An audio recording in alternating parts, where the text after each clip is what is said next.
This episode of Inside EMS Podcast is sponsored by LogRx. Learn a better way to track your narcotics at logrx.com.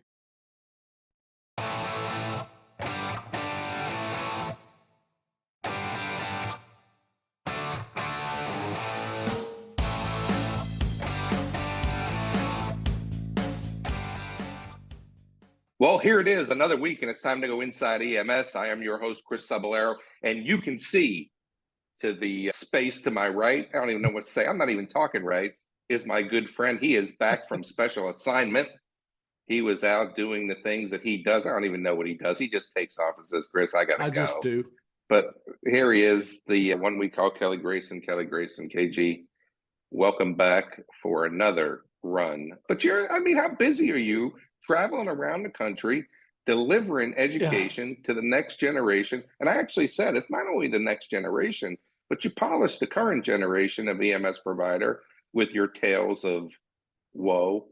Maybe it's not woe, but expertise. Woe, triumph and tragedy, that sort of thing. You're like a WWE wrestler 200 times a year. You were on the road and you were teaching EMS stuff. Yeah, I'm like the Ric Flair of EMS, the bad nature boy. Yeah, I lectured at a conference up here near 15 miles from the house last week, and I had a good time doing that, and a lot of great engaged attendees and things I like to do. Yeah, I did a solo show one week, and our international correspondent, Rob Lawrence, you heard his show last week. And, it was really good. It's really good when Rob steps in and, it adds a dimension to the show. It's almost like more refinement. It's almost like it brings more credibility to the show when Rob's on, because he's got that Robin Leach. That's just because he has a British accent. Oh, yeah, but that's still, that's something, right? And that's lifestyles of the rich and famous. That's right. But anyway, you have that good British accent yourself. You should throw that in every so often. But, Kelly, so every now and then. One of the things that I think that we have great expertise on is public speaking and being able to present in public. And it's one of those things that I enjoy teaching as well when we think about instructor methodology. And a lot of people will say, I don't know how to become a public speaker. Well, how do you start becoming a public speaker and speaking at conferences? And really, I tell them the same thing. It comes down to the methods of instruction. It's like a skill. It's like starting an IV. It's like intubating someone. You have steps that you need to go through that you want to be able to understand. The adult learner, how to write objectives, how to develop an impromptu presentation.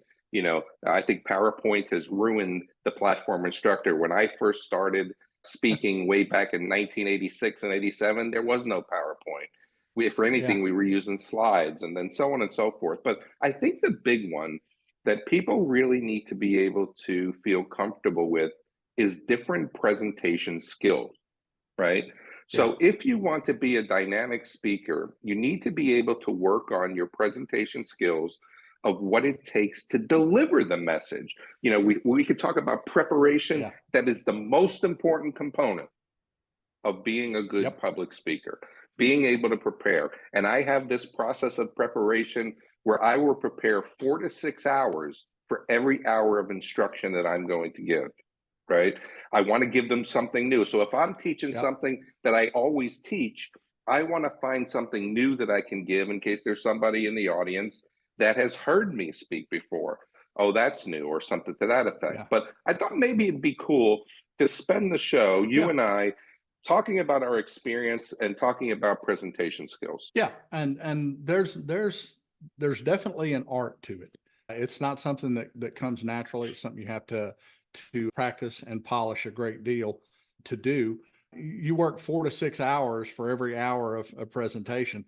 Heck, man, it takes me 4 to 6 hours probably for me, but I'm not counting the time that I procrastinate, mull it over in my head, review the relevant research, and do, Medscape and Google Scholar searches and deep dives on that to get relevant current research on it.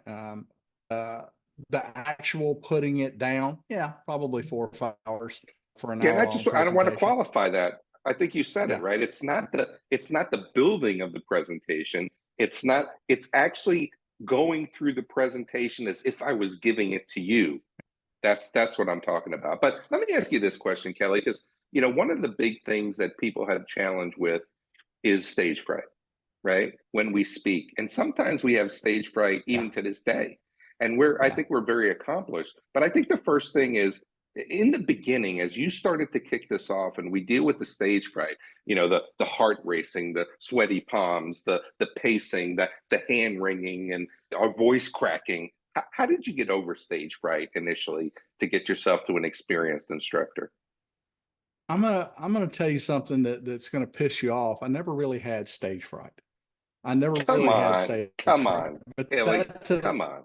I'm serious. I'm dead serious. I mean, if I have, it has been, I get the butterflies, especially if I'm delivering a lecture that I've just developed and it's the first time and I don't know how it's going to go and how it's going to be received. And I haven't had a chance to polish it in front of people. It's one thing rehearsing it in your recording studio and looking at your cell phone screen and saying the words to a static screen, but doing it in front of people is a different dynamic altogether.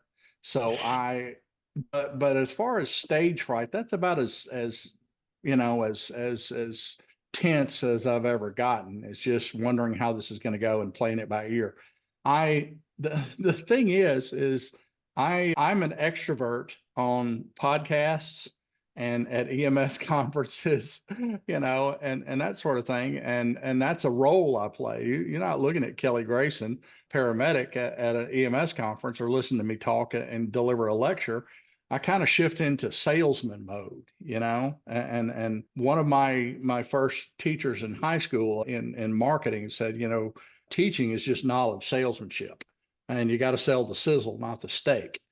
And he said you got to learn how to package your material so that it's digestible for the vast majority of the people that listen to it. So, I kind of slip on that salesman hat, and that's not actually who I am 24/7, 365. And by about day 2 or day 3 of an EMS conference, I'm kind of peopled out. So, but when I get into that role and playing, Kelly Grayson or ambulance driver at a conference, I just riff and go off like that. But it takes a toll.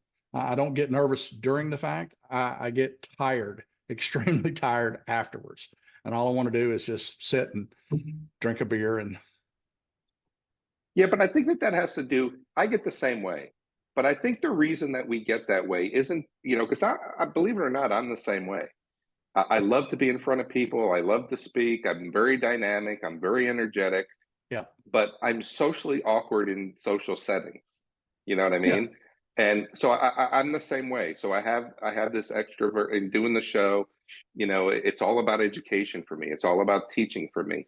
But when I have to go yeah, to a party, I don't do well talking to people and things like that. But anyway, here's the point I want to make to exactly what you said. I don't know that it's your peopled out as much as it is that our style of education is we don't read off the PowerPoints. We're trying to come up with stories. We're trying to come up with analogies. We're trying to come up with humor. We're trying to come up with points. And that just fries our brain. And then when we're yeah, done with that, we just don't want to think about anything anymore. So we're trying to be on and we're trying to be quick and we're trying to be, funny and we're trying to be. And then when it's over, our brain says, leave me alone now. So I don't know that yeah, it's, you know what I yeah. mean? But I understand your point. Well, But all right, so to good. answer your question though, succinctly with just one thing, I think the ultimate cure for stage fright is it's a cop out maybe to say it is preparation. Where you're the more prepared you are, the less nervous you are. People ask me, "Hey, can I get your lecture and your slide notes?" I was like, "Well, I have no slide notes." They go, "You don't have slide notes?" I said, "No, I have the notes are on the screen. Everything else is up in my head." Yeah. That's probably the one way you can tell that I'm nervous at an EMS conference doing a talk is I will occasionally get ahead of my slides. I will start to riff on Mm. one thing and forget that I have brought that bullet point up or that particular point in a slide, maybe the very next slide or the one after that, and I'll get a little bit ahead of myself. And so if you're looking close, there's that lack of polish. What I'm talking about sometimes goes beyond what's on the slide. But once I've done it a few times, you know exactly what's on the next slide. You don't have to, Yeah. you don't have to think about it. Yeah, I agree. And one of the things that I think is important when we think about stage fright is people are afraid that they're going to forget what they need to say, or people are afraid that they're going to be asked a question that they don't know, or people are afraid they're going to embarrass themselves with standing in front of the room. But to your point, Yeah. preparation is all about knowing what you're going to say. Sometimes you're teaching a class that people have no knowledge about. So you can say whatever the hell Yeah. you want and make a mistake. Yeah. And people aren't even And they'll going to never know. know. So do away with that. But it really is preparation. And how many times in your career as a speaker have you been asked a question that you didn't know the answer to? I mean, I've been hit with it quite a few A times in my lot. speaking career. Yeah. So you just got to know how to get out of that situation by saying, that's a great question. Does anybody else know that answer? Because I don't. Or you say, Exactly. let me go ahead and find out and we'll get back to you. If you say that, There's, my best there's, advice to you is ensure you get back. yeah, there are two types of questioners in lectures. There's self-aggrandizing question guy who forgets who the speaker is that people pay to come see, and he wants to get up or he or she wants to get up and talk at length about whatever, and no one cares. He's not asking a legitimate question. He's talking to hear himself speak.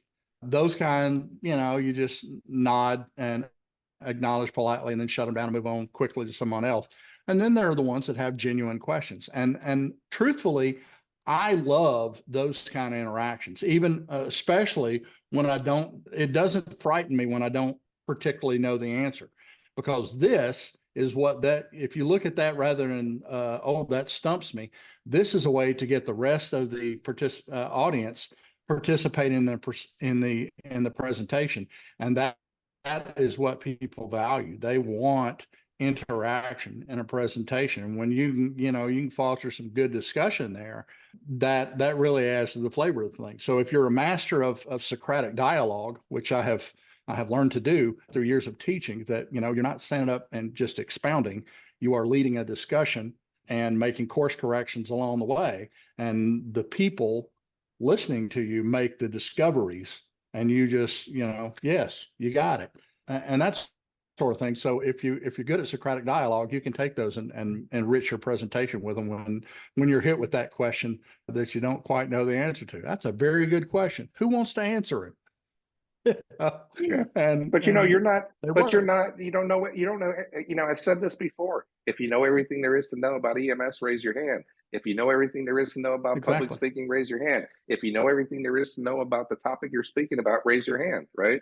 Yeah. But you have to just be able to way to get out of that. Let's go ahead and take a quick break, Kelly. And then on the other side, I want to talk about some best practices of presentation skills that we can share with Yeah. our audience. Designed and founded by EMS professionals, LogRx provides real-time accountability of all your narcotics from cradle to grave. Reach out today for a demo and download the app on the iTunes and Google Play stores. And coming soon, LogRx will also track your medical supplies, equipment, PPE, and even vehicle checks. For more information, visit logrx.com. That's LOGRX.com. All right, back again with Inside EMS. Chris Cebollero, Kelly Grayson with you. And we're talking about presentation skills. And one of the things that I really want to touch on is I was at somewhere, I'm not going to say where, and I was listening to multiple speakers and they were so monotone. So today we're going to talk about the opportunities that we have with learning our EKGs. Oh my God, stab me in the eye with a fork. You have to be able to use your voice to make your point and to keep people active in the class. And that's called voice inflection. You need to be able to ensure that your voice goes up. You need to make sure that your voice goes down. Sometimes you can be monotone, but you need to be able to throw those voice inflections into I use them when I'm making a point. Sometimes I'll step towards the audience when I make that point. Sometimes I will use my hands when I'm making that point. But you want to be able to have the ability to use your voice as a tool in delivering the points to your presentation. And you don't need to scream. You don't need to. Sometimes I can get a little bit loud, and I hear myself, and I've got to be able to back up a little bit to say, slow down there, Flappy. So, but voice inflection, how important Yeah. is it to making your point? Huge, huge. And one thing I learned early on, if you really want to make a point, you don't have to raise your voice. In fact, sometimes it's more effective to lower your voice. You're wearing a lavalier mic, they can still hear you. Whisper it.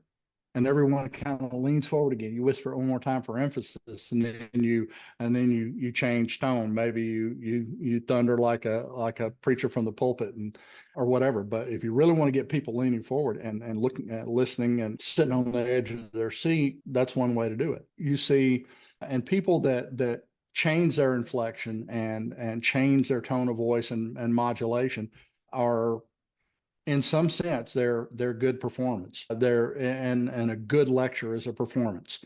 You go listen to Rami Duckworth, for example. Rami's not just a teacher, he's a performer, and a good one. Bob Page, some of these other ones. And Bob actually, he calls his shtick edutainment. I don't agree with everything Bob Page has to say clinically, but there's no doubt that he's a polished presenter, and he carries a pretty clear message that people remember. I said, I love how you talked about, how sometimes I'll use my hands. I was like, what do you mean sometimes, Mr. Italian?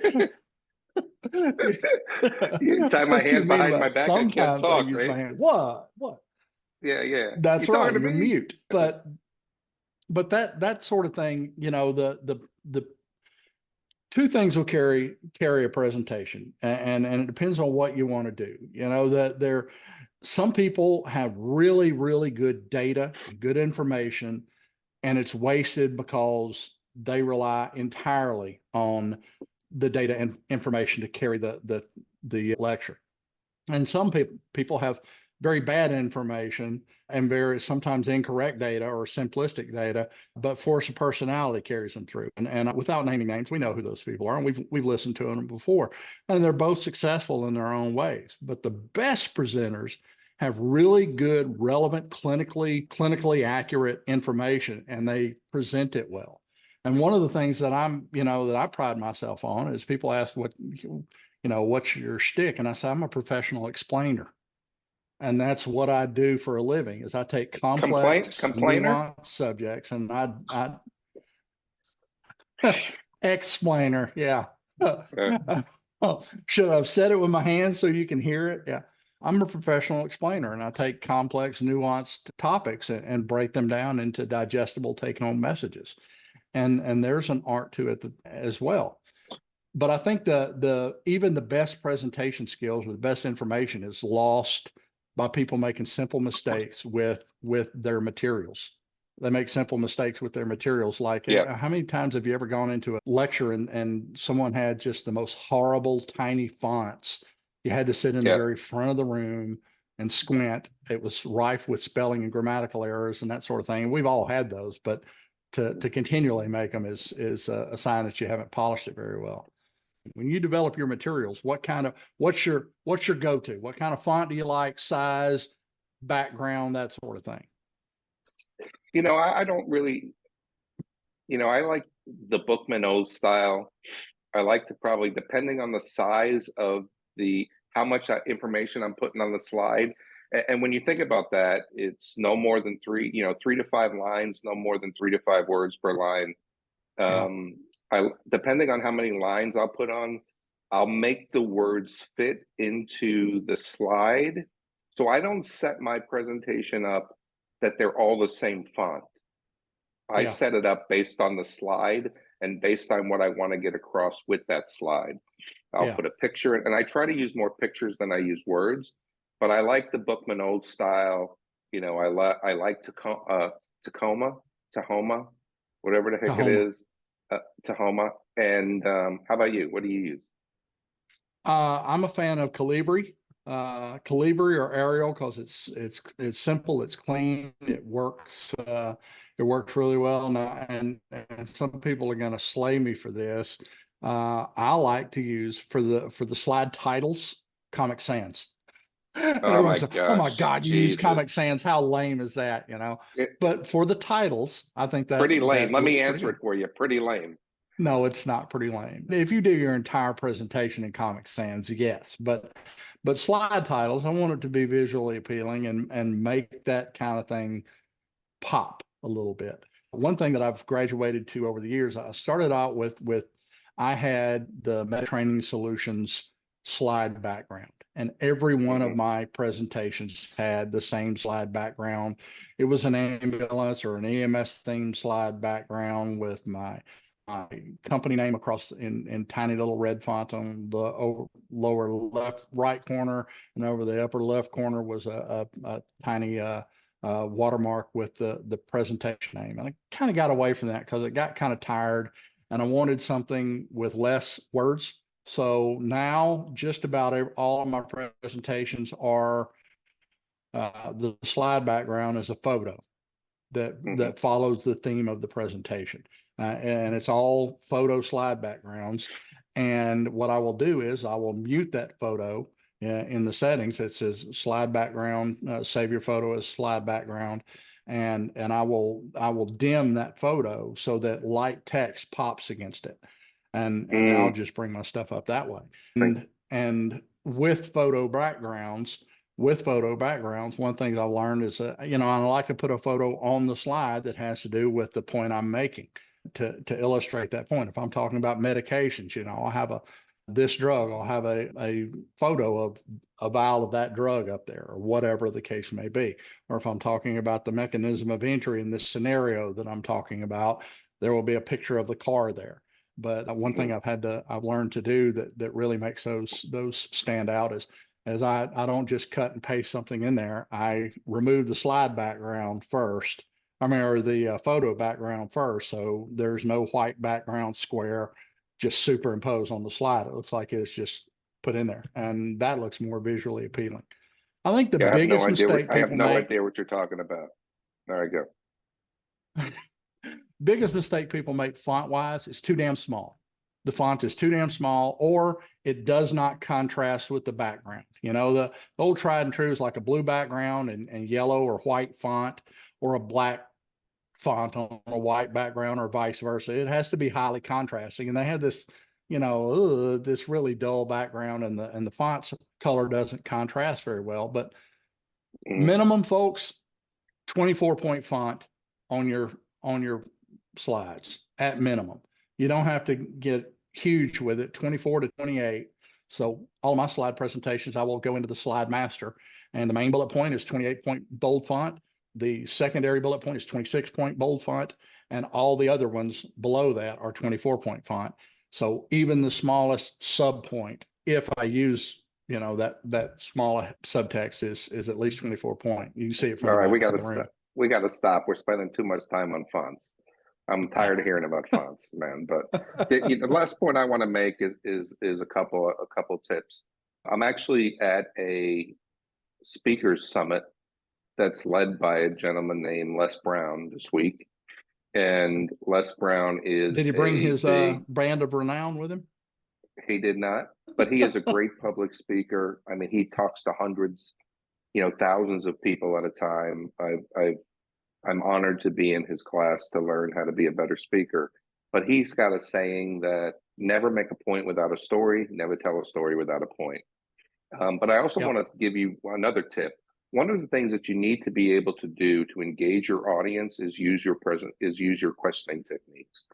And there are 4 questioning techniques that you want to be able to use, and you want to be able to use them equally, right? So the first questioning technique is the overhead question. What's the capital of Iowa? You just throw it up overhead and let anybody answer it. Then you have the overhead direct question. What's the capital of Iowa? Kelly, right? So you go Yeah. overhead and then you go direct. So overhead direct. Then you have the direct question. Kelly, can you tell me the capital of Iowa? And then finally, you have the rhetorical question. Do we really need to know the capital of Iowa? So when you start to think about this from a presentation standpoint, you want to be able now to use those questioning techniques to engage the audience and keep them into your presentation. One of the big failures that I think we make as speakers is that we just talk. People want to be, the adult learner wants to be engaged in their learning process and get them to be part of that. Yeah. So as you prepare for your lecture, there used to be times in my olden days where I used to put a question at the bottom of the slide that said, can someone tell me the capital of Iowa? And that meant for me to stop talking and give the audience the opportunity. But that's my last tip for you. But Kelly, go ahead and give them your final word and then get us up on out of here for next week. Yeah. Well, your open-ended overhead question is basically, it's a breakdown of how Socratic dialogue goes. The last couple of tips I would recommend is learn to teach with your back to the screen. Learn to teach with your back to the screen, so you're not reading slides. And the only way to do that is to be intimately familiar with what's on the screen when you click next on the pointer. And sometimes it helps, and some conferences you go to are actually thoughtful enough to have a confidence monitor in the front row. If you've seen those, they'll have a secondary, like 24-inch computer monitor in the front row on the floor, so you can face forward and you can see what's on the screen behind you. That's handy, but you should be able to do it all on your own. And think of the podium or the center or wherever it is. When you start a lecture, this is your instructor box, your home base.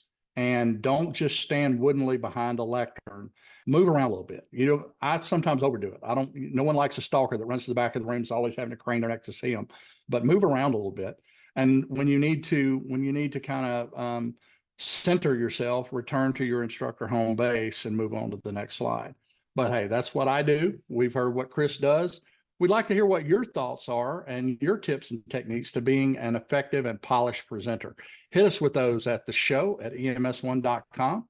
Don't forget to rate us on iTunes and follow us. And for myself and co-host Chris Cebollero, a man that can't talk with his hands tied behind his back, thanks for tuning in to Inside EMS. We're going to catch you guys next week.